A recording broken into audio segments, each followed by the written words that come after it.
all of these notes give us such detailed profile of what we could do there, and I think a big thing of where we come in for all of this is about just creating this cohesion to the to make sense of the melodic and of the nature of the score. Sort of just all, whenever it's heard, you've been like, I've heard drops of this throughout the entire film, and now we're finally hearing it as full majesty. You know, what's happening, pace, like the rhythmic war drums, the pulsing, all of that stuff. Like that is a character of the score, big time. For sure. So like the sonic signature of the score is going to be like our motif in a way. And then like part of that character is its diversity and the fact that it like evolves and reveals itself, especially in the third act of like now we can go emotional, now we can delve into the characters, and like we're not as restrained by like the action and intensity of it all.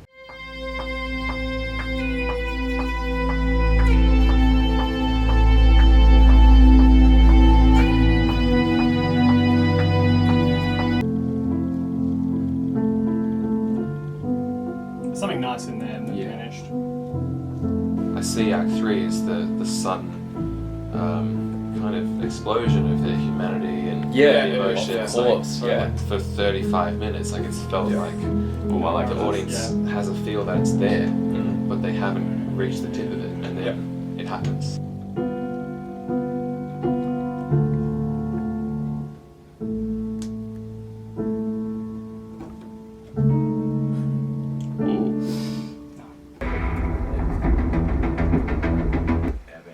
Just hearing snippets of it again in that environment with the sub, it made such a huge difference. Like it really reminded me, I think, even back to the DNA of this script, like when I wrote the first draft, I think there's something about the bass frequencies that just belong in this film. Yeah, it's going to hit hard in the cinema. I can't wait. It's going to be a beefy mix. It's basically when the pursuit kicks off. Think of it like the starting gun moment. I strongly felt like that big pursuit moment with the music. Everyone listen to her. What? Should keep sort of pounding until the glass ring sound. Because the whole design of that was like, it's really filling the audience with adrenaline, and they kind of snapped out of it. And the feeling of adrenaline has to take a moment to fizzle away. Right. And then we just go to sound design. I love this. Oh, this is so good. My worry with this scene and the way it intercuts with the present day is that it's a bit of a juggling act, because we got to like maintain that thread of momentum somehow. If it drops completely, I think the audience will start to think this is the present day, because we're too immersed in this moment that has no score. If it's like that's the entry point and we hear a soft, she touches on the important, the pivotal point of the conversation. Let's cut to the chase. Who is Source Artemis? And then we hear something softly start to fade in and grow. Then I think that could work.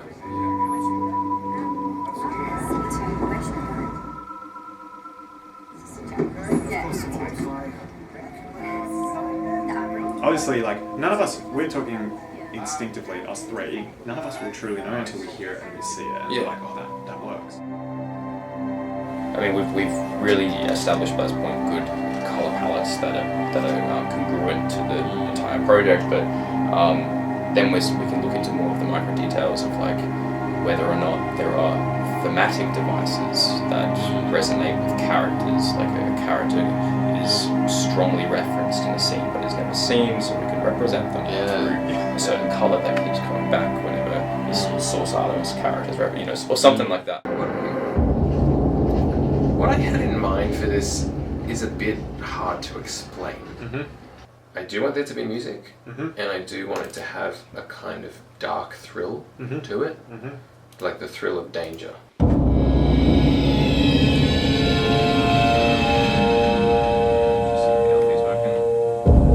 Yeah, there it is. There's the booms. Yeah, nice. That's with the sub, isn't it? Yeah. Sorry. But at the same time, I want people to kind of feel like the moment it cuts with that sound, they're like, oh, it's on, like they're in the ring now, like they're gonna fight, like we've got to this moment, and I want them to feel excited. I recommend you guys find the sound of the tunnel before you do the music for the tunnel. Create the soundscape, like the atmosphere, and then once we've locked in the atmosphere, I think you should do the music. You hear that? That's disgusting. I love it. How loud do we want this cigarette crackle? Like, we kept changing it as well. Yeah. And it had like different density of like how much tobacco sounds like it's burnt, or or like how much weight, or high presence crackle. And do you include the sound and like all that?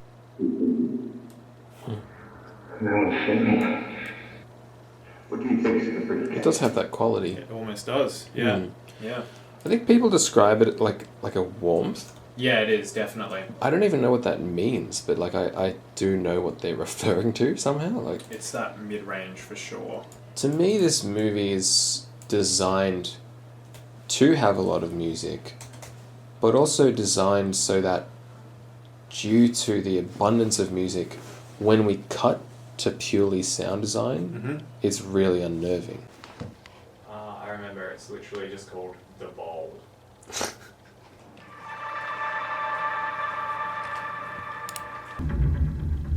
That's pretty cool. I'll keep that. We started with this idea earlier and then we're like, move it over.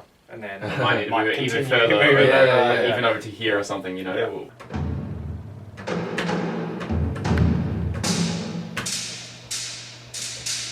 Oh yeah? That's sick. If you could have that coupled with something else.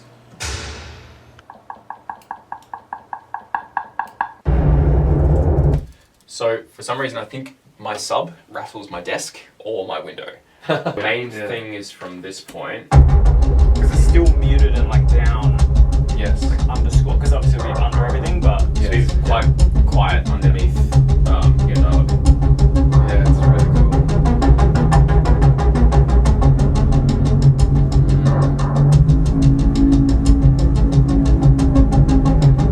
All of these tones and everything is malleable, and so Yeah. we're just setting up all the layers and then That's really cool. sketching it around the conversation, you know. Yeah, I like what you said about it does feel emotionally ambiguous. Yeah, And yeah, I that's like a good that, word, yeah. but that's not that it's unemotional. Like it feels like there's some significance, but we don't know what it is yet. We're being handed a piece of the puzzle. Yeah. And we don't know where it goes yet, but we'll keep it for the rest of the story and it'll all fall into place. Swap angle. Yeah, go yeah. I love the idea, Jason, of you being so dedicated to the shot that you're like standing on top of one of the speakers. I want the aerial angle. Like this. A big discussion that we've all had about that scene is underscore. So like when we're showing it in this format, it's full volume.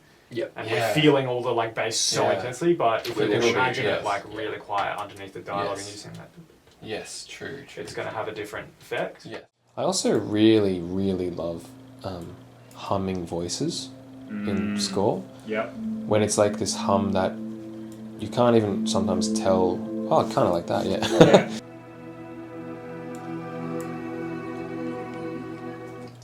Let's turn this back up. Yeah, so we need a balance of like subtlety and Yeah. and like proper drama at the right moments when it's earned. Oh, you're trying to achieve that Shepherd tone kind of thing. Yeah. Could do an inverse thing where it's like predominantly Atmos. The cue is sitting really underneath and then the Atmos slowly fades out as we focus on the briefcase and the music comes up. So yeah, I want to see if I can find something like stringy but different. Like air.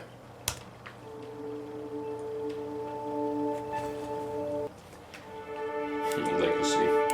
Yeah, legacy product. It's a fancy way of calling it old. Yeah.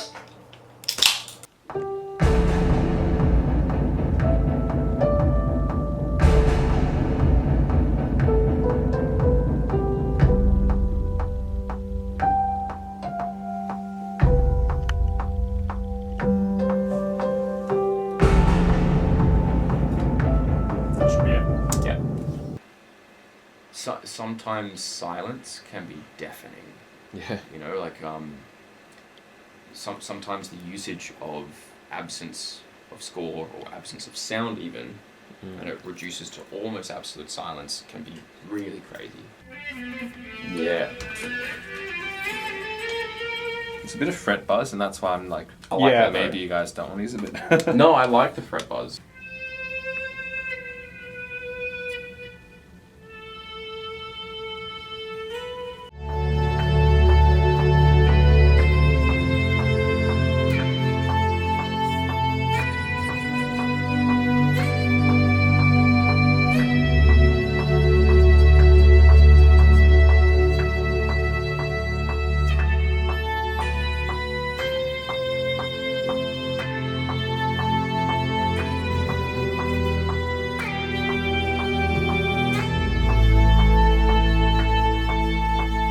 volley it. And start to bring the tension back of the ebow. Beautiful. That was gorgeous, man. Well done. One take wonder. I'm very aware that this film has always had the vulnerability of melodrama and cliche and just things being corny or cheesy. Like anytime with this genre you sort of overstate something, it descends into like parody. Right. Nice, yeah. Yeah? Yeah. I'm remembering it now, so... Yeah, we can literally go from D. The D minor to the second chord is like a slight hopeful lift. Doesn't have to be much, but...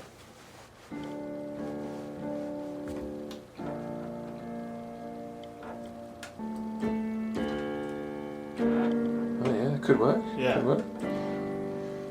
Alright, let's play around. That's a nice texture. It's quite grand in a good way. Very. And we'll tone that down, like bring it out of like full orchestra. I want to mess with like a leading note that bends up into it.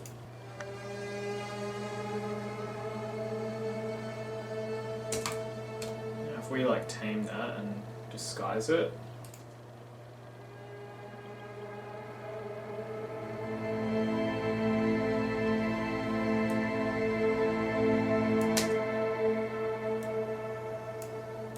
Alright, we're in A minor. Just want to try it. So the first time it comes in, it's really subtle under everything, right? And this time I just want to play with like the tiniest bit of the filter opening up on it a bit. It's like saying that statement earlier in the scene and then saying that statement again with like a slight little bit of confidence. Yeah, that's going to help because this whole cue is really like flowing and like continuous. Now we have this part.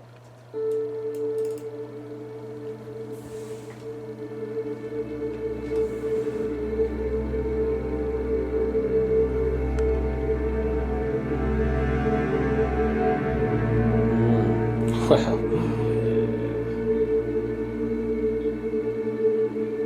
So like right here, so it's coming in.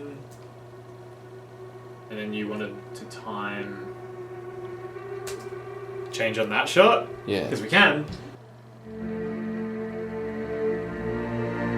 Oh, that's much closer.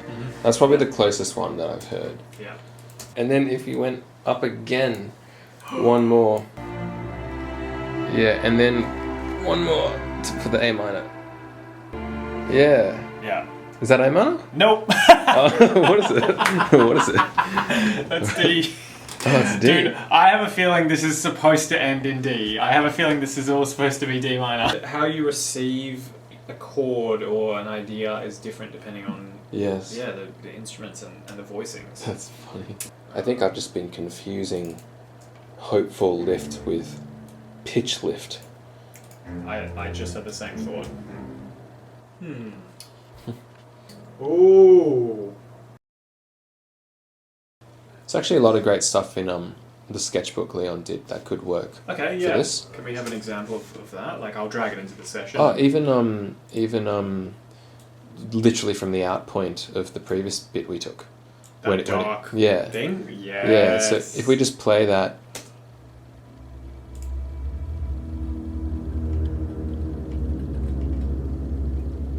You know how like that low sound really works for the scene. That's cool. I've never actually seen it with it.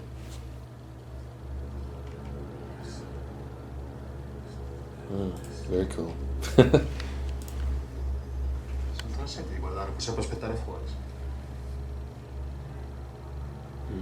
This is working. Wow. I like that. Very cool. And then you probably want to...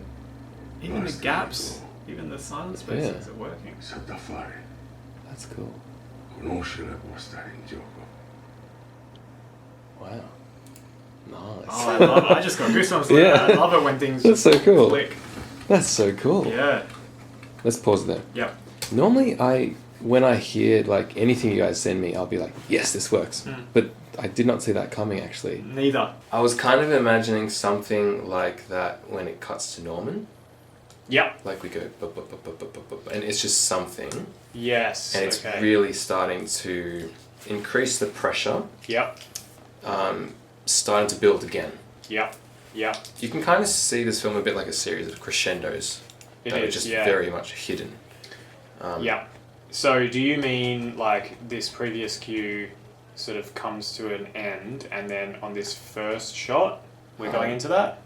That's what I currently think. Yeah. Unless you guys want to, do it earlier. You could even, if you want to, have it come in when the capo smirks. Yeah, exactly. So we can go. This scene's coming to an end, and then we go. And then. Yeah. Nice.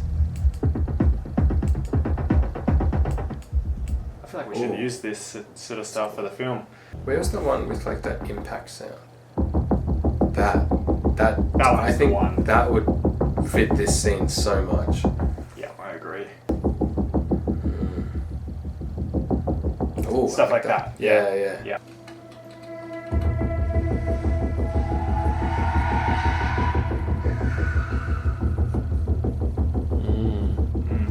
Oh, really cool. Yeah. I feel like the washout could happen a bit quicker, like it shouldn't ring on for so long. What do you think? Yeah. When the shot is like tilting up, revealing this like treescape, I was thinking there could be like a swell of a chord. Is that what is that? Is it like strings and synth or like? Sounds actually like, weirdly enough, woodwinds. What I would love to do is have some kind of repeated thing like that come in near the end of the tree shot, which is in sync with the shot of the gangster's footsteps, but it starts earlier. And then even when it cuts to the next scene, we're still driving. That's so cool. Whoa! Can we have that? Yes, we can. What if you had, like the bass on those offbeats, Yeah. but something on all the four, Like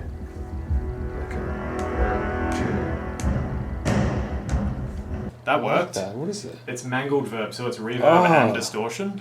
Oh, that's so cool. That worked. Yeah, I can hear it sort of morphing at the end. Oh, nice. Yes. That's really cool. And then it just keeps going. The cue ended right on the... That's awesome, yeah. What? Alright, and then... That's so cool. But you wanted to... What would we call this scene? Oh gosh. Ambush. Yeah, or like something like that. Convergence or something. Oh, okay, well that's way better.